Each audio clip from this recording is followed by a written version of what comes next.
एन्थ्रोपिकनी मागच्या आठवड्यात मिथॉस किंवा फॅबल 5 हे एक ॲडव्हान्स मॉडेल सामान्य माणसाच्या उपयोगासाठी लॉन्च केलं होतं.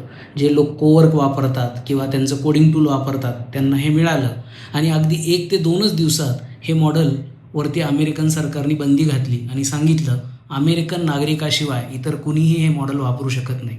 हे मॉडेल बऱ्यापैकी जास्त ॲडव्हान्स, फास्टर आणि बेटर होतं. परंतु रातोरात गायब झालेलं हे मॉडेल हा भारतासारख्या देशासाठी एक मोठा वेकअप कॉल आहे. साधारणपणे शेतकरी एखादा असतो आणि त्यांनी जर शेती शेजारच्या माणसाच्या विहिरीवरती अवलंबून केली आणि त्यांनी विहिरीचं पाणी बंद केलं तर काय परिणाम होतील, तशीच परिस्थिती इथं आहे. AIचं केलेलं ॲडॉप्शन हे बऱ्यापैकी इरिव्हर्सिबल आहे आणि तुम्ही एकदा ते स्वीकारलं की पुन्हा मागं जाता येत नाही. कोडिंगसाठी, प्रोसेसेससाठी तुम्ही जर ही मॉडेल वापरत असाल आणि अचानकच ती मॉडेल थांबली तर त्यामुळे भारताचा AI स्टॅक किंवा भारत AI स्टॅक निर्मितीत किती प्रगतीने पुढे जायची गरज आहे हे या दृष्टीने आपल्या सगळ्याला लक्षात आलं असेल.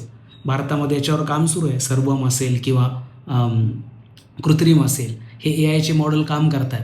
पण ज्या गतीनं काम व्हायला पाहिजे त्या गतीनं जर नाही झालं तर आपण एका गुलामगिरीत आहोत असं म्हणायला काही हरकत नाही.